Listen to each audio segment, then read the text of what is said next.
Hello everyone, अस्सलाम वालेकुम। कैसे हैं आप? उम्मीद है आप सब खैरियत से होंगे। आज हम स्टडी करेंगे चैप्टर नंबर 3 डायनामिक्स का टॉपिक टाइप्स ऑफ फ्रिक्शन। जो फ्रिक्शन के टाइप्स हैं, static friction, kinetic friction, limiting friction, sliding friction and rolling friction. तो इन सब को बारी बारी हम डिस्कस करेंगे और उनको कैसे डिफ्रेंशिएट करेंगे। तो आज के इस लेक्चर के अंदर हम इन सब को जो है वो समझेंगे। मैं हूं आपके साथ शकील अहमद जरवार। हमारे यूट्यूब चैनल को आप सब्सक्राइब करें, लाइक भी करें, शेयर भी करें अपने दोस्तों के साथ और नोटिफिकेशन के आइकन पर क्लिक भी कर लें ताकि न्यू आने वाली वीडियोस की अपडेट आपको मिलती रहे। तो आइए चलते हैं हम आज के इस लेक्चर की तरफ। तो टाइप्स ऑफ फ्रिक्शन में हम स्टैटिक फ्रिक्शन से स्टार्ट करते हैं कि what is static friction. The force of friction acting between the surfaces at rest. जब ऑब्जेक्ट जो है वो रेस्ट में हो तो रेस्ट में दोनों के दरमियान में, ऑब्जेक्ट और सरफेस के दरमियान में जो फ्रिक्शन एक्ट करेगी, लेकिन तो उस फ्रिक्शन को जो है हम क्या कहते हैं? स्टैटिक फ्रिक्शन कहते हैं। ठीक है, तो स्टैटिक फ्रिक्शन जो है वो हमारे पास क्या है? जब एक ऑब्जेक्ट जो है वो रखा हुआ है रेस्ट में तो उसके ऊपर जो है आपके पास इनिशियली दो फोर्सेस एक्ट करेंगी, एक वेट डाउनवर्ड डायरेक्शन में, और इस सरफेस की तरफ से जो अपवर्ड फोर्स एक्ट करेगी उस फोर्स को हम कहते हैं नॉर्मल रिएक्शन फोर्स। ठीक है, तो ये दो फोर्सेस इनिशियली एक्ट करेंगी। जब हम कहते हैं कि ऑब्जेक्ट के ऊपर आप फोर्स अप्लाई करेंगे उसको मूव कराने के लिए, या आप जस्ट फोर्स अप्लाई कर रहे हैं, तो उस अप्लाइड फोर्स के अगेंस्ट में रेस्ट में ही हो। कीप इन माइंड ऑब्जेक्ट जो है मोशन में ना आए।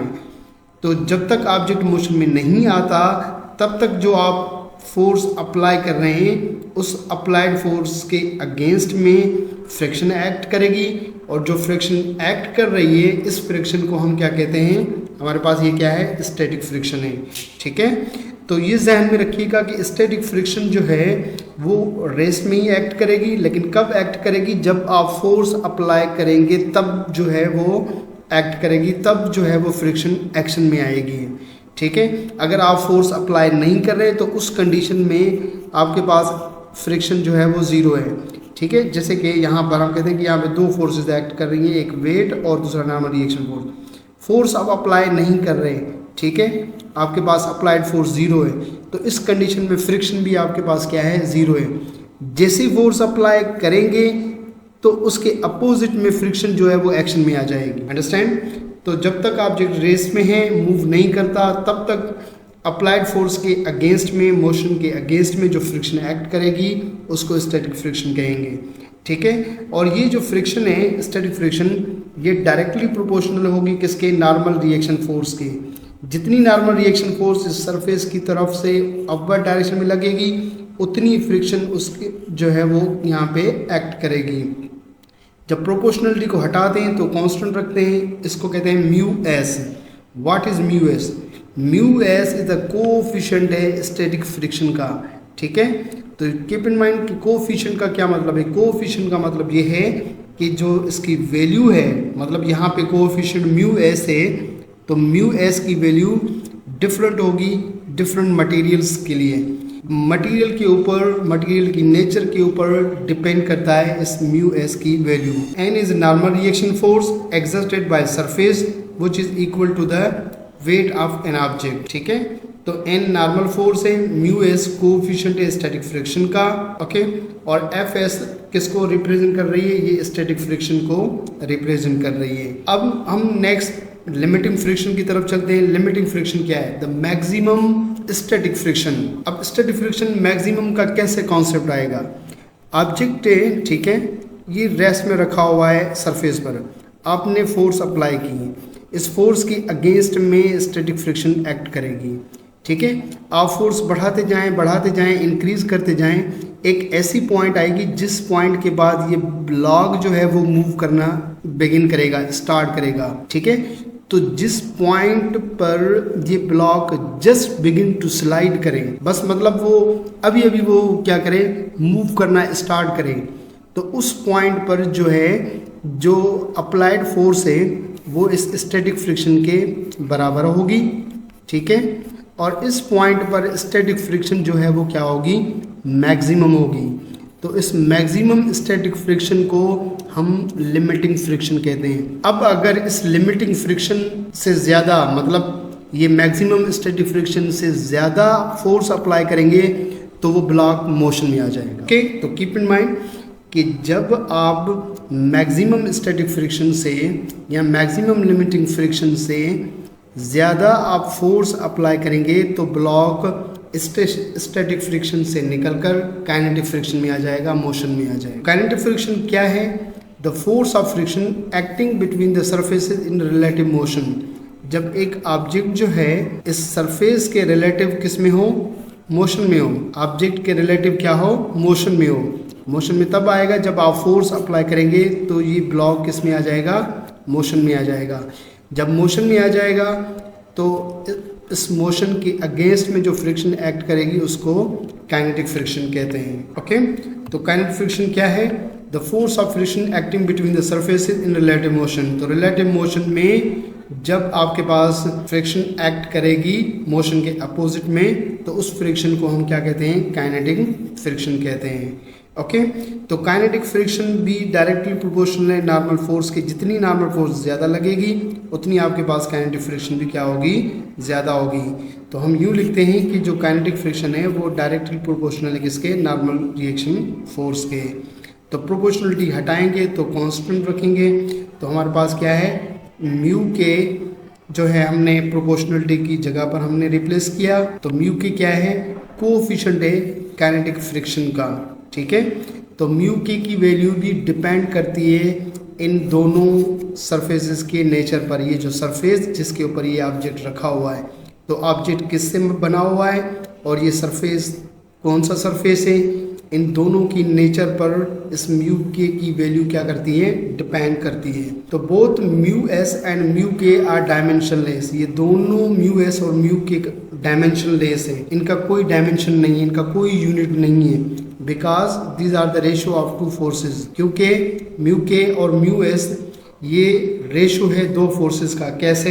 एन मल्टीप्लाई में है, इधर जाएगा तो डिवाइड में आ जाएगा। तो F S divide by N बराबर किसके? म्यू एस के है। अब F S static friction and normal reaction force, ये दोनों फोर्सेस हैं तो दोनों का यूनिट न्यूटन न्यूटन होगा। तो न्यूटन न्यूटन से कैंसिल, तो किसी भी किस्म का कोई यूनिट यहाँ से नहीं निकलेगा। तो म्यू एस क्या हुआ? डायमेंशनलेस हुआ। इसी तरह म्यू के भी वो भी डायमेंशनलेस है, उसका भी किसी किस्म का कोई यूनिट नहीं है। ठीक है, तो ये म्यू एस और म्यू के ये दोनों क्या हैं? रेशो हैं दो फोर्सेस का। तो इस वजह से इनका कोई यूनिट नहीं है। जब यूनिट नहीं है तो डायमेंशन भी नहीं होगा। तो ये डायमेंशनलेस क्वांटिटीज हैं। ओके,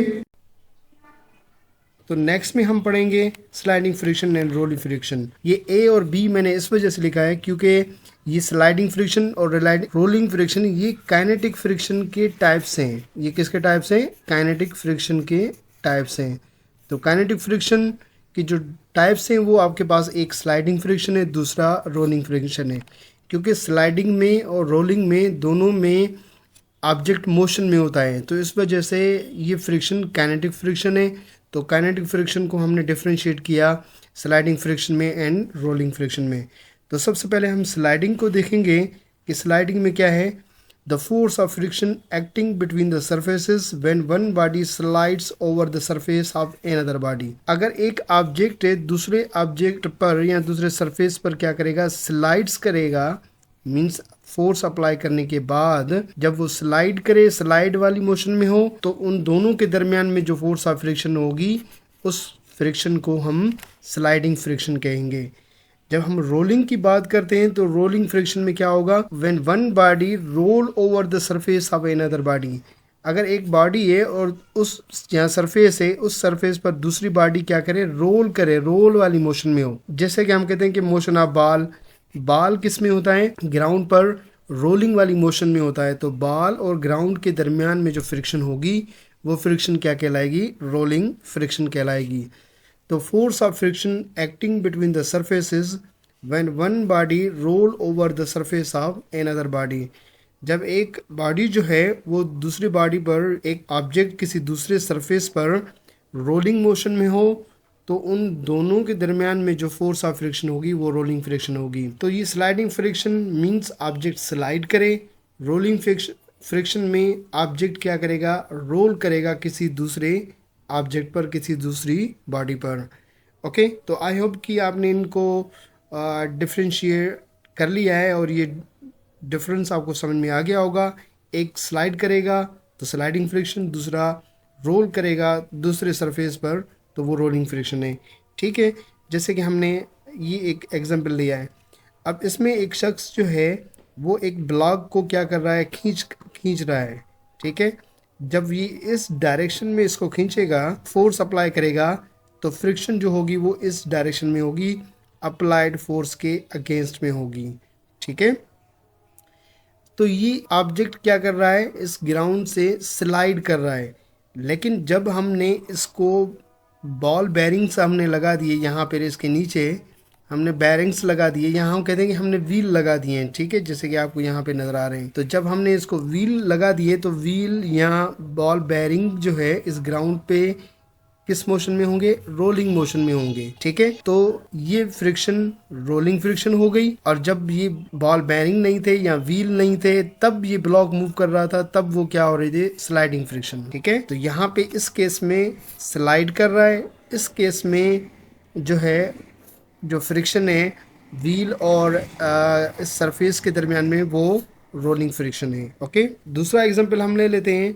जैसे कि आप सबको पता है कि ये क्या चीज़ है, ये आपके पास है स्केटिंग शूज़ हैं। तो आप इसको पहन के जो है रोड के ऊपर जो है आप मूव कर रहे होते हैं, बड़े मज़े से इंजॉय कर रहे होते हैं। तो इन शूज़ के नीचे लगे हुए हैं बैरिंग्स और ये व्हील्स लगे हुए हैं छोटे छोटे। अब इनके और इस ग्राउंड के दरमियान में जो फ्रिक्शन होगी वो फ्रिक्शन क्या होगी, रोलिंग फ्रिक्शन होगी। तो रोलिंग फ्रिक्शन से हम क्या कर रहे हैं, आसानी से वहाँ पे मूव कर रहे हैं। ओके, तो इसी तरह से हमने एक दूसरा एग्जांपल हम ले लेते हैं व्हील्स का, तो क्लियर करते हैं। अब ये व्हील है, ठीक है, ये व्हील जो है वो क्या कर रहा है, इस ग्राउंड पर क्या करेगा, आगे की डायरेक्शन में क्या करेगा, रोल करेगा। ठीक है, व्हील को जो है वो किस डायरेक्शन में पुश किया जा रहा है, फॉरवर्ड डायरेक्शन में पुश किया जा रहा है। और व्हील जो है वो फॉरवर्ड डायरेक्शन में किस में है, रोलिंग मोशन में है। तो हम कहते हैं कि व्हील और इस ग्राउंड के दरमियान में जो फ्रिक्शन होगी वो रोलिंग फ्रिक्शन होगी।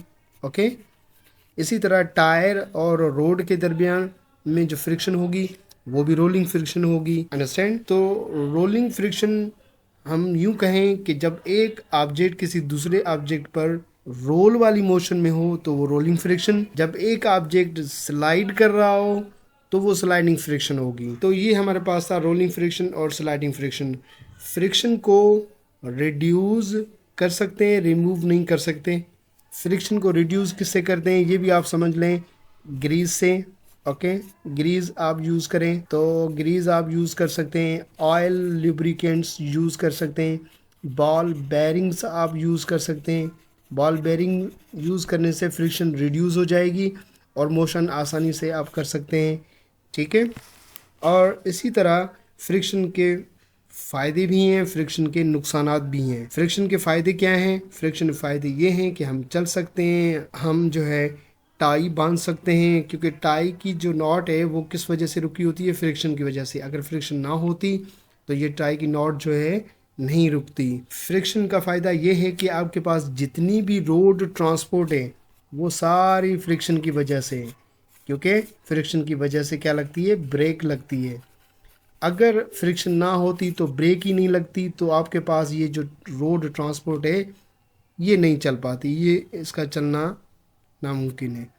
ओके, फ्रिक्शन के नुकसानात भी हैं। नुकसानात क्या हैं कि एनर्जी लॉस्ट होती है, फ्रिक्शन की वजह से एनर्जी लॉस्ट होती है। जैसे कि हम कहें कि अगर गाड़ी का फ्यूल है और फ्यूल जब खर्च होता है तो गाड़ी चलाने के लिए, तो सबसे पहले वो फ्यूल खर्च होता है किसमें, उस फ्रिक्शन को ओवरकम करने के लिए, क्योंकि जब फ्रिक्शन ओवरकम होगी तब बॉडी जो है वो मोशन में आएगी। ओके, एनर्जी लॉस्ट होती है। और इसके अलावा क्या है, कि जो इंजन के पार्ट्स होते हैं उनकी लाइफ कम हो जाती है। फ्रिक्शन की वजह से इंजन पार्ट्स में खराबियां पैदा होती हैं और उनकी लाइफ जो है वो क्या हो जाती है, कम हो जाती है। ओके, तो फ्रिक्शन के जो है कुछ नुकसान भी हैं, कुछ फायदे भी हैं। ओके, तो आई होप ये फ्रिक्शन का हवाले से जो है जो टाइप्स जितने भी हमने पढ़े वो आपको समझ में आ गए होंगे। बेसिकली दो टाइप्स हैं, एक स्टैटिक फ्रिक्शन है, दूसरा काइनेटिक फ्रिक्शन है। स्लाइडिंग फ्रिक्शन और रोलिंग फ्रिक्शन ये काइनेटिक के टाइप्स हैं। तो आज का जो लेक्चर है वो आपको होपफुली कि अच्छे से समझ में आ गया होगा। अगर कोई पॉइंट आपको समझ में नहीं आई तो वो आप कमेंट बॉक्स में क्वेश्चन कर सकते हैं। अपना बहुत सारा ख्याल रखिएगा। Thank you very much. अल्लाह हाफिज़।